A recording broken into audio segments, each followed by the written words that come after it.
अस्सलामु अलैकुम and good afternoon my dear brother and sisters. मैं उम्मीद करता हूं कि आप सब लोग खैरियत से होंगे और आज मैं आप सबको वेलकम करूंगा आज के लेसन नंबर 47 में। genau है 47 यानी 47वां नंबर हमारे जर्मन लैंग्वेज का ये लेसन है। और मैं आपको यहाँ पे बताता चलूँ डियर ब्रदर एंड सिस्टर्स, ये 47वें लेसन का मतलब ये है कि हमने जो आपसे कहा है कि हम 100 डेज में 100 दिनों में A1 से लेके B1 का जो जर्मन लैंग्वेज का कोर्स है, ठीक है, मुकम्मल ग्रामर के साथ हम अपलोड करने जा रहे हैं।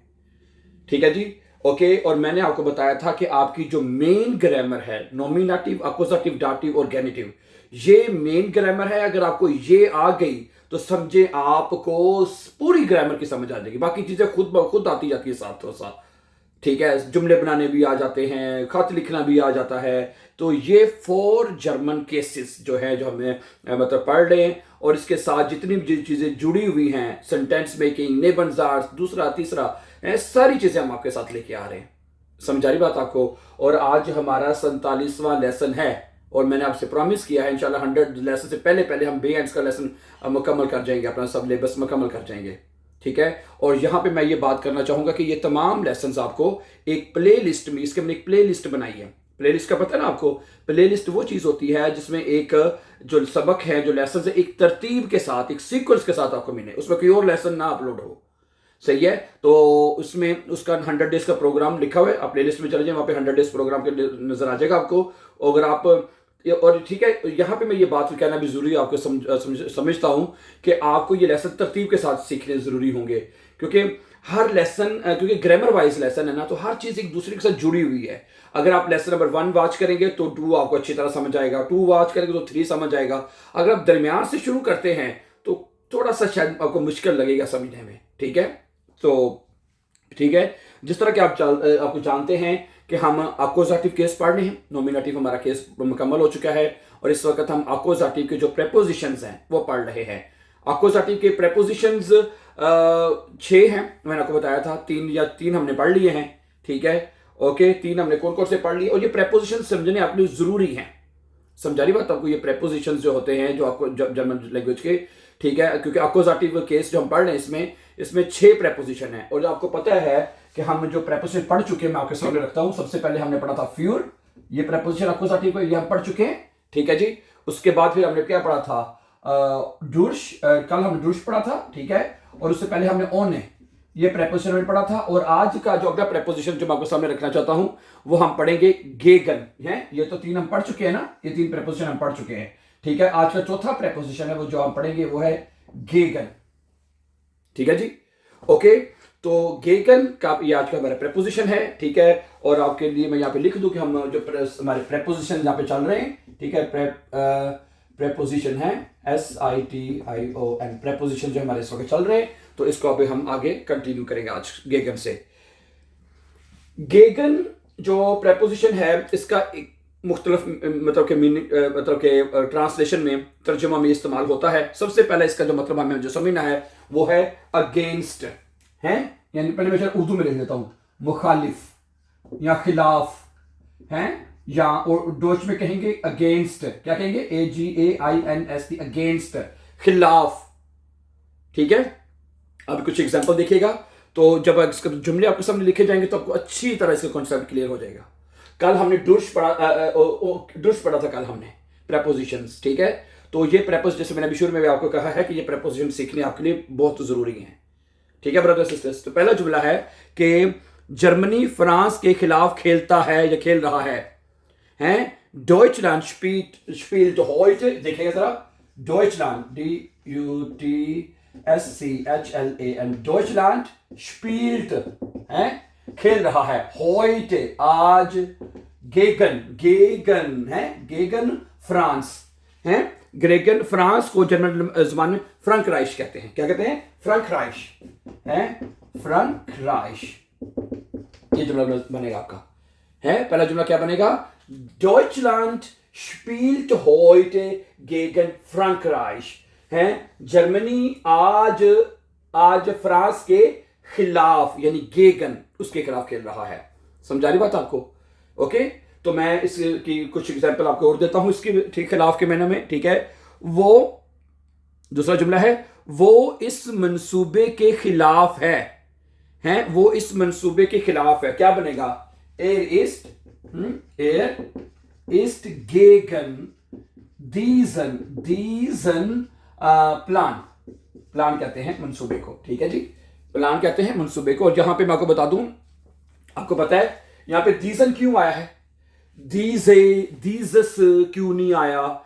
उसकी वजह यह है क्योंकि इस प्लान जो है उसका आर्टिकल देर होता है। क्या होता है? देर। और या हम अक्यूजेटिव केस पढ़ रहे हैं और हम जानते हैं कि अक्यूजेटिव केस में जो देर आर्टिकल है वो देर में चेंज होता है, इसलिए तमाम आर्टिकल्स, तमाम एडवर्ब जो भी अल्फाज वो ईएन के साथ लिखे जाएंगे। तो यहाँ पे दीजन इसलिए आया है। समझा गई बात आपको? ये समझ है दीजन क्यों आया है।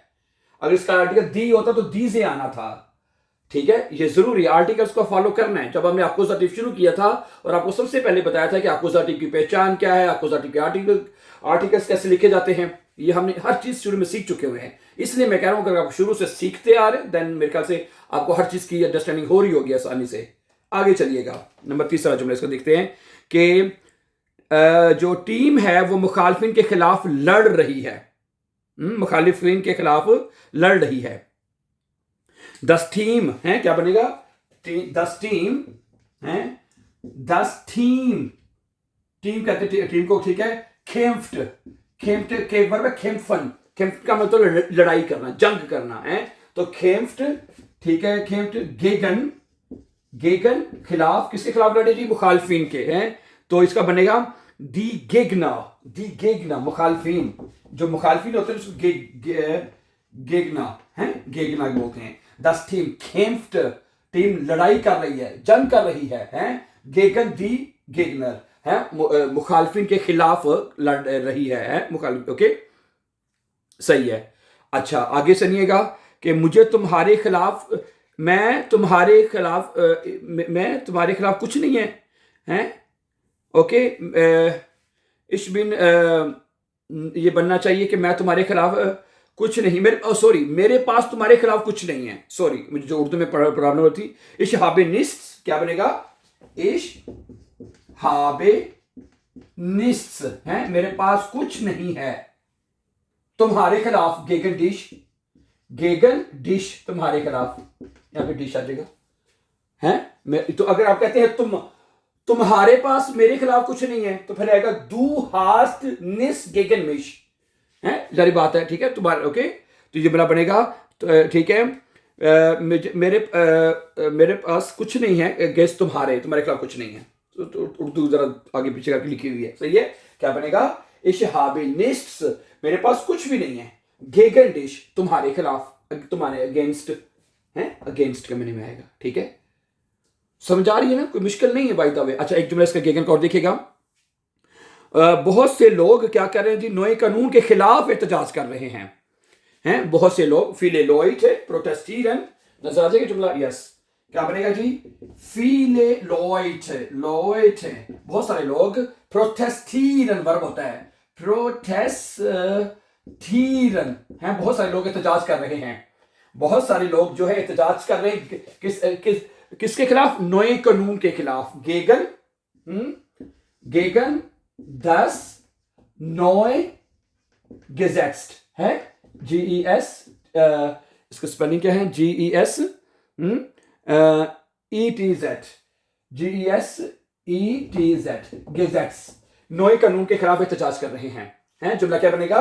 फीले लॉइट, बहुत सारे लोग। प्रोटेस्टीरन, एहतजाज कर रहे हैं। गेगन, खिलाफ हैं। 10 नए गेजेट्स हैं, नए कानून के खिलाफ एहतजाज कर रहे हैं।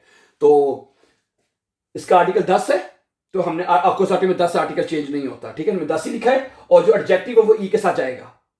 ओके, अगर और आइन हो तो ES आता है। ये सारी चीजें मैंने बता रहा हूं। अक्यूजेटिव के आर्टिकल्स, एडजेक्टिव्स हम शुरू में सीख चुके हैं कि अक्यूजेटिव में आर्टिकल्स कैसे लगने हैं, एडजेक्टिव कैसे लगने हैं। ये हमने सारा मैंने आपको शुरू में बता दिया हुआ है। और जब भी टाइम साथ साथ मिलता है, जैसे जुमला आता है तो वो साथ साथ आपको बताया जाता है, ताकि आपको मतलब कि रिवाइज होता रहे। अच्छा जी, एक तो गेगन का इस्तेमाल ये हो गया, यानी कि दो किसी भी चीज के खिलाफ अगर आपने कोई जुमला बनाना है हैं, मैं तुम्हारे खिलाफ नहीं हूं, तुम मेरे खिलाफ क्यों हो, दो टीमें आपस में एक दूसरे के खिलाफ खेल रही हैं, तो ये जुमले जो मैंने बताए हैं, तो इसके लिए आप ये एक तो गेगन प्रेपोजिशन यूज कर सकते हैं इस मैनों में, हैं, एक तो ये हो गया। दूसरा इसका है कि मज़ाहमत के लिए, या दूसरा है टक्कर, दो चीजें आपस में मुखालिफ सिमत में जब टकराती हैं उसके लिए भी गेगन जुमले बना सकते हैं। मैं कुछ एग्जांपल रखता हूं, फिर आपको ये भी एक्सप्लेन हो जाएगा जी। हैं, ओके, एक तो ये हो गया ना, मुखालिफ के सिमत में हो गया है। इसका एक इस्तेमाल हम और है कि टकराना है, यानी कि टकराने के मैंने में हम इसको लेंगे, टकराना है, टकराने के मैंने में इसको लेंगे, ठीक है जी। ओके, मसला पहला जुमला है कि वो दीवार से टकराता है। वो दीवार से, ठीक है, ये दीवार है, एक वो लड़का है, अब जब वो दौड़ेगा आपस में टकरा जाएंगे, दीवार है उसकी तरफ दौड़ेगा तो यानी मुखालिफ सिमत में, ठीक है। तो टकराने के माने में, ठीक है, क्या बनेगा, एयर स्ट्यूस्ड, एक बार में स्ट्यूसन, तो ये बनेगा एयर स्ट्यूस्ड है, वो टकराता है एयर स्ट्यूस्ड, ठीक है। गेगन दी वांट, क्या बनेगा, गेगन दी वांट, जो दीवार है उसका आर्टिकल दी होता है ना, तो आपको साथ में दी आर्टिकल चेंज नहीं होता, दी वांट है, एयर स्ट्यूस्ड वो टकराता है, गेगन दी वांट दीवार के खिलाफ या दीवार से टकराता है, सिंपल तर्जमा है, वो दीवार से टकराता है, ये बनेगा, यानी मतलब मुखालिफ सिमत में। आगे सुनिएगा, हैं, गाड़ी दरख्त से टकरा गई, हैं, गाड़ी दरख्त से टकरा गई, दस आउटो है, दस आउटो फूर, फूर का मतलब होता है टकरा गई है, फूर टकरा गई, फूरन फूर आएगा, टकरा। गेगन देन बाउम, क्या बनेगा जी, गेगन देन बाउम है, ओके, बाउम आएगा। दरख्त का आर्टिकल देर होता है, दरख्त का जो आर्टिकल है वो देर होता है, और देर किस में चेंज होता है, अक्यूजेटिव किस में, देर में चेंज होता है, तो यहां पे देन आएगा, ठीक है। तो इसका मतलब बनेगा कि दस आउटो फूर, गाड़ी टकरा गई, गेगन देन बाउम दरख्त से टकरा गई। तो गेगन दो चीजों को आपस में टकराने की सूरत में भी आप इसको यूज कर सकते हैं, करते हैं बल्कि, ठीक है। अगर जो मैं देखिएगा, है, बच्चा दीवार से टकरा गया, किसे, दरवाजे से, सॉरी, दीवार तो चले हो गया, अब दरवाजा कर लेते हैं, ठीक है। Das Kind läuft gegen die Tür, हैं, das Kind, हैं, क्या बनेगा, das Kind läuft, हैं, läuft gegen die Tür, हैं, gegen die Tür, बच्चा दरवाजे से टकरा गया, das Kind läuft gegen die Tür, D article, दरवाजे का भी डी आर्टिकल होता है, आपको सबके में चेंज नहीं होगा, शाबाश। आगे सुनिएगा, गेंद खिड़की से टकरा गई है, आपने बॉल फेंकी है और वो खिड़की से जाकर टकरा गई, ऐसे ऐसे फेंकी, ठीक है, टकरा गई जाकर उसके मुखालिफ सिमत में, है, तो बनेगा देयर बॉल, क्या बनेगा जी, देयर बॉल प्राल्ट, PRALLT, देयर बॉल प्राल्ट का मतलब टकराना होता है, ठीक है। गेगन दस फेंस्टर, क्या बनेगा जी, गेगन दस फेंस्टर, फेंस्टर है, खिड़की का आर्टिकल 10 होता है, तो आपको साथी में भी 10 आर्टिकल चेंज नहीं होता, 10 फेंस्टर, सही है जी। अच्छा, आगे सुनिएगा, ट्रेन दीवार से टकरा गई है, ट्रेन दीवार से टकरा गई, देर सूख, क्या बनेगा जी, देर सूख, फोर वर्ड लगा सकते हैं, फोर है, फोर टकरा गई, गेगन किसके खिलाफ टकराई जी, गेगन दीवार के, गेगन गेगन आईने मावा, जो बड़ी दीवार होती है ना उसे भी उसे मावा बोलते हैं। अब ट्रेन आके छोटी छोटी दीवारों से तो नहीं टकराएगी, वो मावा बड़ी, ठीक है, आईने मावा, क्या बनेगा, आइन, ए का आर्टिकल आईने लगाना है तो वो भी ई के साथ लगेगा, क्योंकि मावा का आर्टिकल भी दी है, तो आईने मावा है, MAUER, आईने मावा है जनाब, ठीक है। तो देर सूख फूर गेगन आईने मावा है, यानी जो ट्रेन, देर सूख, सूख ट्रेन, सॉरी मैं लिखा है देर सूख है, देर सूख फूर गेगन आईने मावा, जो ट्रेन है वो एक दीवार से टकरा गई, मावा से टकरा गई है, सही है, समझ आ रही बात आपको, गुड। तो यानी कि एक तो गेगन का दूसरा इस्तेमाल हो गया, दो चीजों का आपस में जब टकराती हैं, ओके, तो टकराने के लिए आप ये वर्ब यूज कर सकते हैं, स्टोस्ट, फूर, लॉफ्ट, प्राल्ट, 4 है, ये वर्ब आप यूज कर सकते हैं। गुड। अच्छा, अब इसका एक इस्तेमाल और भी होना चाहिए, वो भी हमें देखना चाहिए, ठीक है जी। ये भी बहुत इंपॉर्टेंट इस्तेमाल है जी, ठीक है। अब गेगन का जी है अगला इस्तेमाल देखिएगा। गेगन का एक इस्तेमाल और ये है डियर ब्रदर एंड सिस्टर्स जी, के वक़्त के करीब, मैं इसके जुमले बताता हूं, बहुत इंपॉर्टेंट है ये भी, वक़्त के करीब है। इसका तीसरा इस्तेमाल जो हमें सीखना है वो है वक़्त के करीब। ये चीज सुनिएगा आप जरा गौर से प्लीज। कहता है, फर्ज करें हम तकरीबन 8 बजे मिलेंगे, हैं हम तकरीबन, वी ट्रेफन उन्स, क्या बनेगा सुनिएगा, देखिए, वी ट्रेफन उन्स गेगन 8 Uhr। आप तो कहेंगे टाइम के लिए लगता है जी, वो लगता है जब आपने एग्जैक्ट टाइम बताना है कि मैं 8 बजे मिलेंगे। अब 8 बजे तकरीबन 8 बजे मिलेंगे, 8 बजे तो बाद, 8 बजे तो पीछे, कितने बजे मिलना है कोई पता नहीं, सही है। तो यानी कि अगर आपने तकरीबन, इसको हम इंग्लिश में कह सकते हैं अप्रोक्सीमेटली, ठीक है, ओके।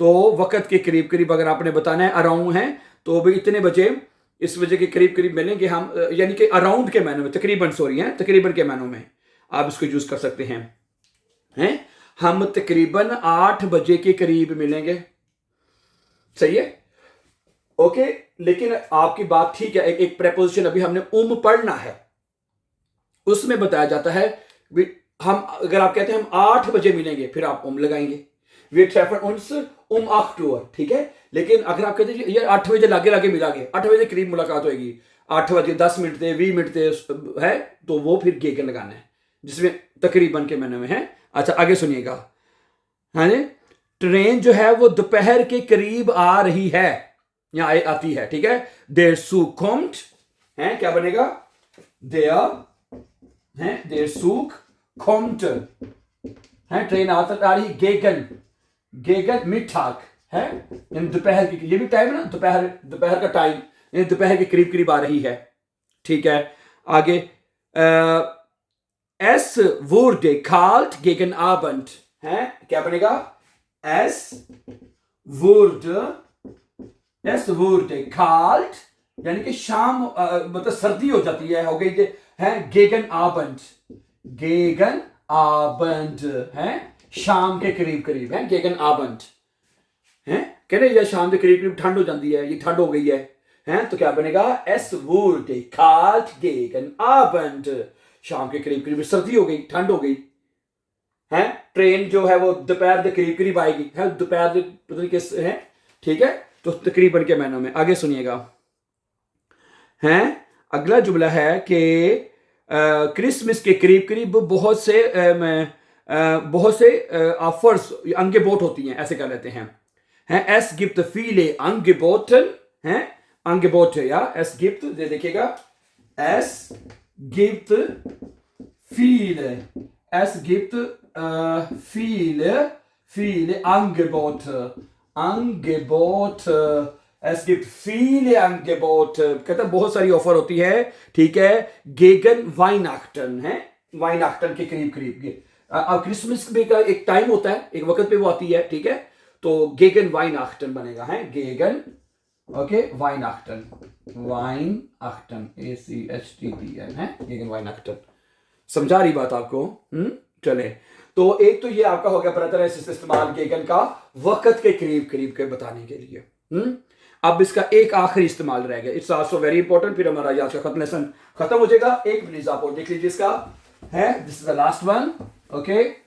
तो इसमें क्या है, हाँ ये मैं बताना चाह रहा था आपके, जो मैंने है मिकदार या अंदाजे के तौर पर है, गेगन जो है वो मिकदार या अंदाजे के तौर पर भी इस्तेमाल, अंदाजे के तौर पर भी इस्तेमाल होता है, ठीक है जी। मसलन वहां तकरीबन 50 लोग थे, वहां तकरीबन, अब एक हजूम है लोगों का, आपको लगता है यार 50-60 लोग हैं, आप कहते हैं 50 के करीब लोग थे, अप्रोक्सीमेटली यहां पे है, अंदाजे के तौर पर यह मिकदार है। एस वारन है, क्या बनेगा, S वारन 50 Leute, es waren 50 Leute da, es waren वहां थे 50 Leute da.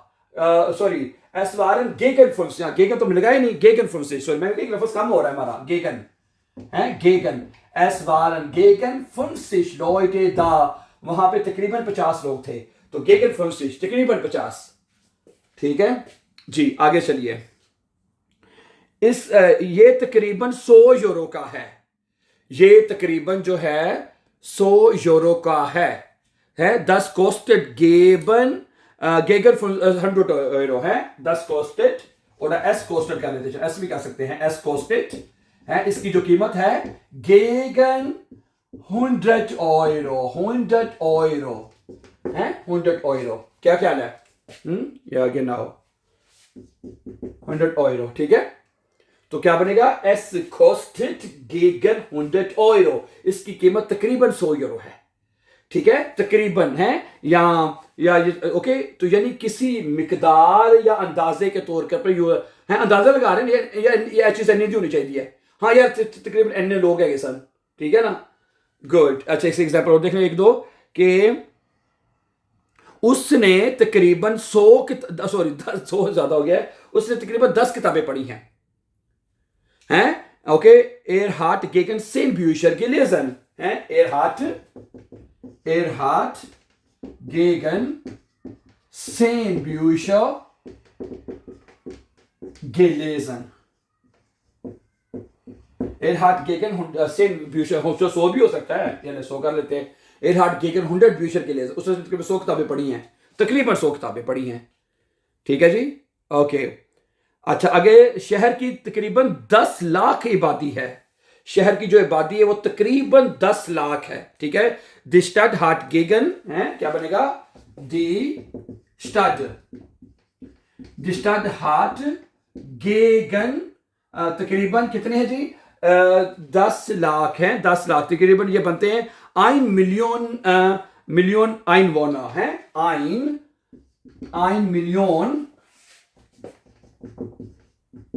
मिलियन का हमें या 1 मिलियन Einwohner है, Einwohner कहते हैं रिहायशी को, रिहायशी WHNER, ठीक है, क्या बनेगा? है दी स्टड हार्ट शहर के हैं, गेगन तकरीबन 1 मिलियन Einwohner, 1 मिलियन है, 1 लाख के या 10 लाख के करीब जो है उसकी रिहायशी हैं, ठीक है जी, हैं